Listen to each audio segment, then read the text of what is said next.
সময়ের সাথে সাথে বদলাচ্ছে স্কুল কলেজে পঠন পাঠনও, কিন্তু সুন্দরবনের প্রত্যন্ত এলাকায় এখনও পর্যন্ত সেভাবে ডিজিটাল স্কুল বা ডিজিটাল ক্লাসরুম তৈরি হয়নি। ফলে শহর কলকাতার সাথে প্রযুক্তিগত শিক্ষার দিক থেকে অনেকটাই পিছিয়ে রয়েছে সুন্দরবনের স্কুলগুলি। এই সমস্যার সমাধান করতে উদ্যোগ নিয়েছে দক্ষিণ চব্বিশ পরগনার বাসন্তীর ফুলমালঞ্চ ঋতুভকত হাই স্কুল। স্কুলের প্রধান শিক্ষক অম্বরীশ কুমার দত্তের ঐকান্তিক প্রচেষ্টায় ও ইমামি নামে একটি বহুজাতিক বেসরকারি সংস্থার সহযোগিতায় অত্যাধুনিক পঠন পাঠন নিয়ে একটি বিশেষ কর্মশালা অনুষ্ঠিত হলো বাসন্তীতে। দুদিনের এই কর্মশালায় বাসন্তী ব্লকের 29টি স্কুল থেকে 70 জন শিক্ষক শিক্ষিকা অংশগ্রহণ করেছিলেন। প্রত্যন্ত এই এলাকার স্কুলগুলিতে এখনও সেভাবে আধুনিক পরিকাঠামো গড়ে ওঠেনি, কিন্তু এলাকার প্রায় প্রত্যেকের কাছেই রয়েছে স্মার্টফোন। সেই ফোন বা বাড়িতে থাকা সাধারণ ছোট ছোট গেজেট দিয়ে কিভাবে নিজেদেরকে ডিজিটাল শিক্ষায় আরও উন্নত করা যায়, যাতে সুন্দরবনের এই এলাকার পড়ুয়ারাও শহরের স্কুলের পড়ুয়াদের মতোই আধুনিক শিক্ষার স্বাদ পেতে পারে, সেই চেষ্টাই কার্যত ফুলমালঞ্চ ঋতুভকত হাই স্কুল করে দেখালো। এ বিষয়ে কি বলছেন স্কুলের প্রধান শিক্ষক অম্বরীশ কুমার দত্ত, শুনুন একবার। আমাদের স্কুল ফুলমালঞ্চ ঋতুভকত হাই স্কুল উচ্চ মাধ্যমিক বিদ্যালয়, বাসন্তী ব্লকের একটি উচ্চ মাধ্যমিক স্কুল। সেখানে ইমামি ফাউন্ডেশনের একটা CSR এর কাজ আমরা করছি। সেটা হলো টিচারদের ডিজিটাল লার্নিং বা বলা যেতে পারে capacity building on digital enhancement. অর্থাৎ ক্লাসরুমের প্রথাগত শিক্ষার বাইরে, আমাদের চক ডাস্টার ব্ল্যাকবোর্ডের বাইরে গিয়ে যে আমরা কিছু আধুনিক শিখন প্রযুক্তি বা শিখন সামগ্রী ব্যবহার করতে পারি। যেমন একটা আমাদের কেইয়ান বলে একটা যন্ত্র আছে, বা আমাদের প্রজেক্টরগুলো রয়েছে।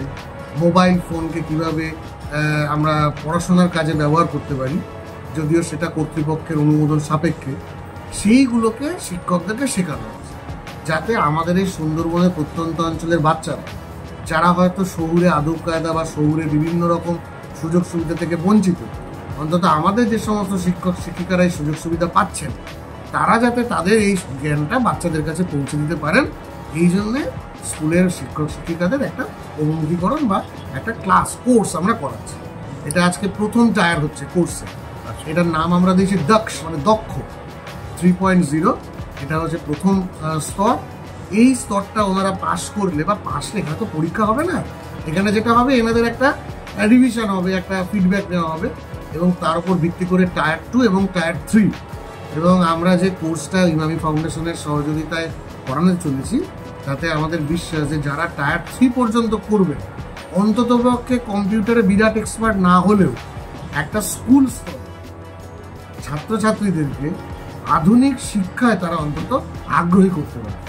যেমন আজকের দিনে ধরুন আর্টিফিশিয়াল ইন্টেলিজেন্স বা ডেটা সায়েন্স, যেগুলো আমাদের গ্রামের ছেলেমেয়েরা হয়তো ভাবতেই পারে না, কিন্তু তারা হয়তো মোবাইল সারাক্ষণ ঘাঁটছে।